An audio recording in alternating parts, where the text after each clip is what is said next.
Hi everyone, I'm back for another episode of Let's Talk About It. Today I'm here with Brianna Scott, a senior at Georgetown women's basketball. Bri, I'm so excited to have you on the podcast. You've been so vocal about your mental health. You are a psychology major at Georgetown.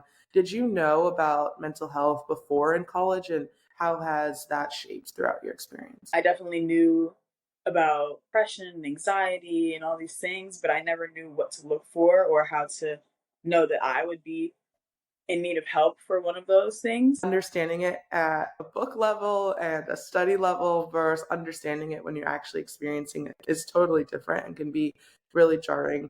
Tell us a little bit about how your mental health has shifted throughout college and what your journey has been as an athlete. Yeah, so my freshman year was one of the hardest years for my mental health. Basketball in college was a huge adjustment, especially coming out after COVID, after being isolated for so long and then having to come into a new environment. It was very hard, and my team did a great job of making me feel welcomed, but that still didn't negate the struggles that I had mentally. Trying to find my place on the team, of course, as a freshman, getting used to the college life, getting used to college athletics, getting used to going to class and everything. It was really hard, and I had to reach out to a therapist because I was not dealing with it in the proper way. I'm so glad that you were able to get that help. I actually started going to therapy as a sophomore. It was definitely a change for me because I had been so used to handling things myself or just talking to friends or calling my parents. And at a point, it got to something where they couldn't really help me anymore. How were your friends, your parents, your coaches? Were they open to you being in therapy? What was that experience like? My coaches definitely supported me, and so did my parents. Once again, I didn't really talk to them about my struggles because placing that kind of burden on somebody else when they're not exactly sure what to do is draining for not only you, but for them as well. So reaching out to a professional I felt was the best thing to do because I didn't want to hear my mom or my dad telling them what I was thinking or anything like that. So going to a professional was so important for me. And I'm really glad that my coaches and parents supported me with that because some people don't believe in therapy. Yeah, I think even watching this episode right now, there's probably some people who are like, I don't need therapy. They're a little soft or whatever it is. And we know that that's not true. I think it's really important to emphasize that it's okay to not be okay.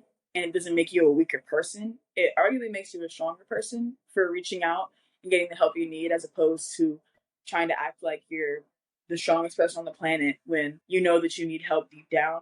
How do we actually know when it's time for someone to go to therapy? What were some things that were going on, as specific as you can be, that indicated to you that this is different than other times where you could push through? When I would mess up or I didn't have the best day in practice, I would go into the locker room and I would go into the showers and I would cry.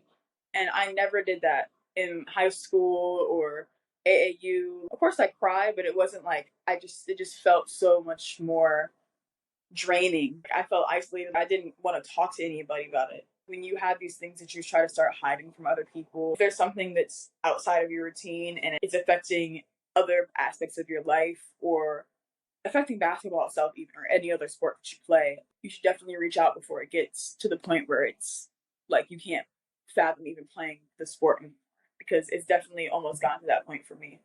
Yeah, that's a huge one for me as well. When you were in therapy or just going throughout your experience, what tools did you learn to set you up for the rest of your college experience? I know you said you started when you were a freshman, now you're about to be a senior. What have you learned throughout this experience? Really acknowledge my emotions and not try to suppress them. If you're feeling a certain way, there's often a reason why you're feeling that kind of way. I've also learned how to deal with mental health issues in a healthier way instead of using destructive coping mechanisms to try to deal with it. I guess being more vulnerable to the people around me definitely helped because a lot of times people don't want to talk about mental health around other people.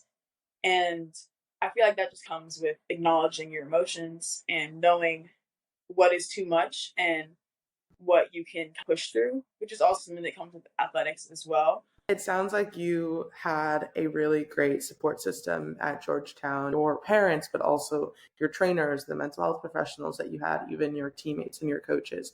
But, not everyone has that, right? What aspects of that Georgetown experience were really fundamental in your journey throughout your mental health and your career, and ones that you wish that other student athletes also had?